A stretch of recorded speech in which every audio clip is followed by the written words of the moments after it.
Mobius, 75 anos e uma impressionante vitalidade, é conhecido como o guru dos mercados emergentes. Tem um jeito todo especial de conhecer os países onde investe. Passa 250 dias por ano viajando, conhecendo as pessoas, as indústrias, e hoje dirige um fundo de investimento de 25 bilhões de dólares. Ele é o nosso entrevistado do Conta Corrente Especial.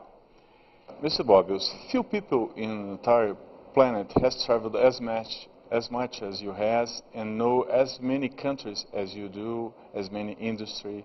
So you are in the position to take the world economic pulse. And how is it now? It's very good. There's a lot of consumption going on, particularly in emerging markets, lots of construction. There's a boom in many of these countries. In emerging markets, the growth is 3 times that of the developed countries. This year we expect about 6% average real growth in emerging markets.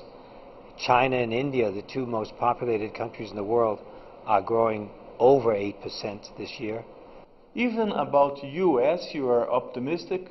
Even in the US, 2 years ago people were asking me, do you expect a double dip? And I said no, because I saw that the Purchasing Managers Index was going up, and there was a tremendous opportunity for growth in consumption among American consumers. So although unemployment may be high, consumption is back in America. What's the big picture, in big strokes, of the global economy nowadays?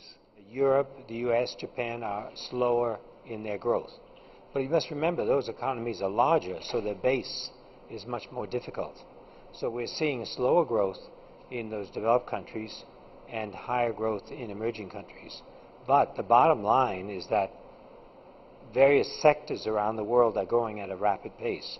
For example, in the raw materials, mining and materials sectors in the US, in Australia, and in other parts of the world, the growth is very, very high because there's a demand for these materials from emerging markets. Which are the most problematic spots? The most problematic probably would be Western Europe because of the big debt. But even there, they are adjusting to these debt problems. They will work it out. It'll take time, but they will work it out. There are a few countries like perhaps Venezuela, where the government policies are not conducive to good growth, but these are exceptions rather than the rule. You said even Egypt can be a good opportunity.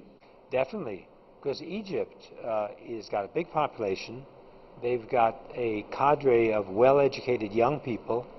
The population is very much like a pyramid with lots of young people at the bottom, and this is a tremendous opportunity for growth in this country. What is needed, of course, is a government bureaucracy which is not corrupted to the extent that the Egyptian bureaucracy is corrupt, and a situation where there's more freedom to do business, to express themselves, and so forth. And I think that's coming as a result of the demonstrations we've seen. Aren't you afraid of a big wave of fundamentalists spreading throughout North Africa and Middle East?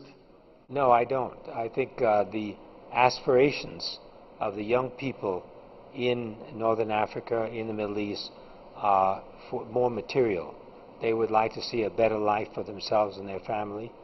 And you must remember, even if you're talking about Islamic fundamentals, the fundamentals in Islam are actually equity. They believe in equity. They believe in countries and companies' growth. So this is not incompatible. You said last year that you fear a big crisis on international derivatives that amounts around $600 trillion, 10 times world GDP. Is it still lingering? It's there. There's no question about it. And the size of these derivatives is increasing. So there is a risk of another disaster down the road. I'm not predicting it happening anytime soon, but we must be aware that this is a risk. Ordinary people don't know exactly how derivatives work. Could you explain a little how does it work and how it can drive us to a disaster? Well, we can take the example of the subprime crisis. The subprime crisis was exacerbated by derivatives, because what was happening is that you had a loan that was sold to someone else and then sold to someone else and packaged into a bunch of loans. And people who bought these loans were afraid that they would not be paid, so they wanted to buy an insurance policy. So the investment bankers formulated an insurance policy called a credit default swap, CDS. Then other people thought, well, gee, I think these loans are not going to be paid. I'll also buy a credit default swap. So you had a lot of people buying insurance on the same product. So it's like buying insurance on a house 5 or 6 times. So the size of the insurance became far, far greater than the actual product. And of course, as soon as the product defaulted, as soon as there was a failure, all of these people had to be paid off.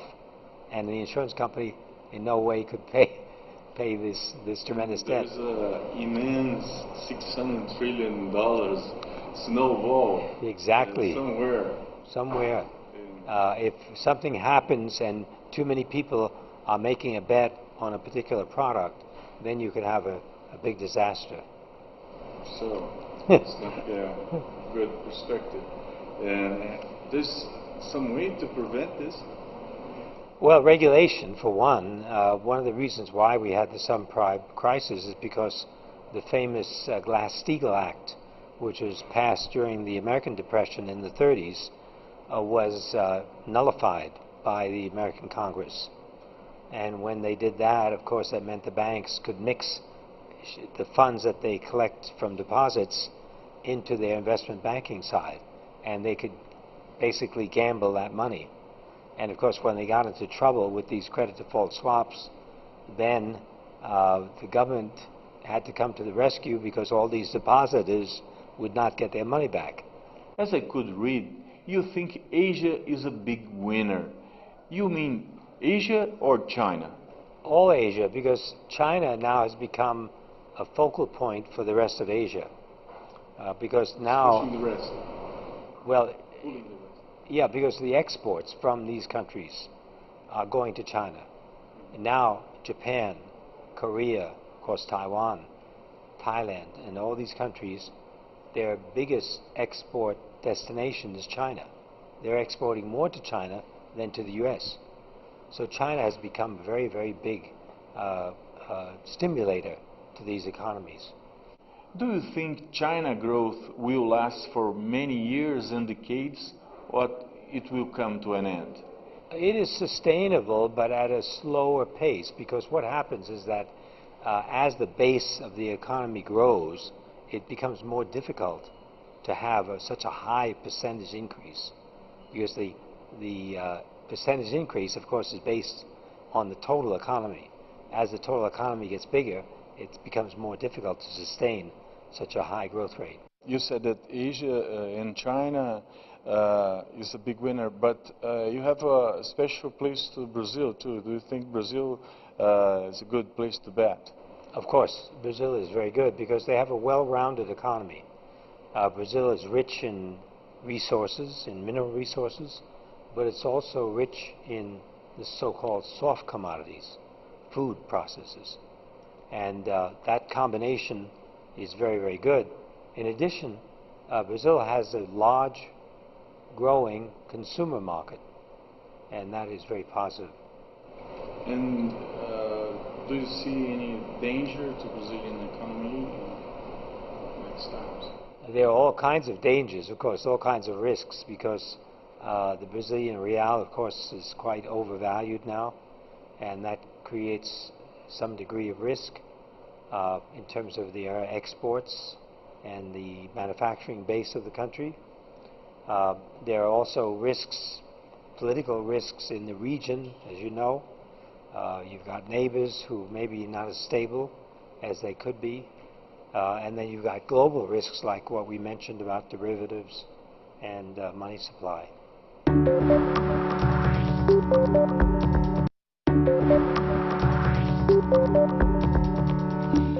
You certainly followed the first movements of the new Brazilian government. How do you feel about this? So far it's been quite positive. Of course we were very surprised by Lula. We never expected him to perform the way he did. And now with the new president we think things are going very well. Do you think the $50 billion cut was deep enough? No, I think it's okay. I think it's a good move. The fact that they made that move is very positive. Because there is a role for more spending in education. That is one area where Brazil has to really focus, because there will be a need for a more educated workforce going forward. In this trip, have you the opportunity to mingle with Brazilian people and feel how they are, got some special feeling of them? Yes, I think it's been very positive. People are generally happier now. Their standard of living is going up. More people have homes. I think the law and order situation has improved as well. So I think these are all good signs. How do you compare the first visit you made to Brazil in the 80s and the most recent one? Of course, it's very different because now it's a more stable environment. At that time, because of the hyperinflation, it was very unstable economically. What do you feel about the Brazilian mood during this visit? And the same thing with people. At that time, they had to worry what was the inflation rate every day, and they had to go out and spend their money quickly. Now it's more steady. Was there any event that causes this interest for emerging markets? Well, I studied psychology and sociology in college, and also one of my first jobs was doing survey research among consumers. What does the consumer want? So I was used to the idea of meeting people and surveying people. And when we started in the investment research side of things, we realized that in order to get good information, you've got to meet people and talk to people. So it's just part and parcel of what we do. Which are good signs that you can see that the country is a good place to invest or not? Well, the first thing, you've got to look at the total environment in the country. And most important is taxation. If the government is taking too much taxes away from the people, then it's not a good sign, because there's not enough money for investment and not enough money for people to grow their businesses. So I think taxation is a very key element. The other key element is corruption. If you see a lot of corruption in government, a lot of bureaucracy, that holds back growth and productivity. I would say those two factors are very important because they also have a lot to do with infrastructure. Are there enough roads, enough railroads? Is there a subway system? Is there a system of justice? All this infrastructure is very, very important. So we look at all of these things. But at the end of the day, we look at individual companies. What is the individual manager of a company doing? How is he creating value? This is our most important focus. In this item, taxation, Brazil's a kind of world champion of taxation. Yes. It doesn't scare you? Well, it's a problem. It's something that we have to watch very carefully. But the tax levels here, depending on the industry, may not be that high. So we see that companies are able to survive. But there are some signs that you feel when you disembark in an airport or in a cab, that you can feel from people that here's a good place to put money, it's not a good place to put money. What signs are there? Well, the sign is really coming from the companies we talk to. Once you sit down with a manager of a company and you ask him about his life, about how he's running his business, what problems does he have, then you can get a pretty good idea of what the environment is. Mm-hmm. But don't you get information from ordinary people? Of course, yeah. I mean, talk to people on the street. What is their life like? What is their spending habits? Are they able to afford things? Can they buy the things that they want? What is the unemployment level? How are they able to make ends meet, so to speak? Do they make enough money to just buy food and their rent, or do they have more money to spend on other things? So all of these factors are very important. And is there any sign that when you arrive in a country that you see and tells you that it's not a good thing, it's something that calls your attention, or each country has special signs? It's really different from each country, and it's dangerous to take only one thing. You've got to look at the whole environment and talk to many people, because your first impression may be very bad, but actually things may be better than they seem. Can you tell us any special visit that you are with kind of thoughts that will not work well and surprise you in a positive way? No. Most of the time we're able to get a pretty good insight after we've talked to 20 or 30 people and we visited companies. Of course, there are certain cases, like in the case of Venezuela, when Mr. Chavez came into power, we knew that this was not going to be good. So we got out completely. Do you have an advice for a beginner investor? Yeah, be patient, number one. Don't listen to rumors, number two. Number three, study and research. Don't just jump in without proper study and research. And number four, take a long view. Don't take a short-term view. 2.5 years past of the big slump of 2008. What lessons we can draw from them? A lesson is, again, be patient and be ready to buy when everyone else is selling. If you had purchased stocks at the beginning of 2009 or the end of 2008, you would have made 100% or more in emerging markets. Why such a big crisis took by surprise so many skilled investors like you? Because no one knows exactly when a crisis is going to hit. And that's the definition of a crisis, really, is the surprise. People are not prepared, and therefore it creates a crisis. Why are you bullish about Brazil? Because I see the changes that are taking place, not only at the government level, but at the individual level, the companies, the way they're run. There's big improvement in the management of companies in Brazil, big improvement in corporate governance. But also, we must look at the global situation. The globe, the world, is much better today than it was last year or the year before or the year before that. So we're seeing a continuous improvement in technology, in consumer behavior, in the running of companies, and so forth. So we're in a very glorious period of mankind's history. Thank you very much, Mr. Mobius. It was a real pleasure talking to you. E obrigado a você, assinante, que acompanhou essa entrevista. Aproveitamos para convidar para o próximo Conta Corrente Especial. Até lá!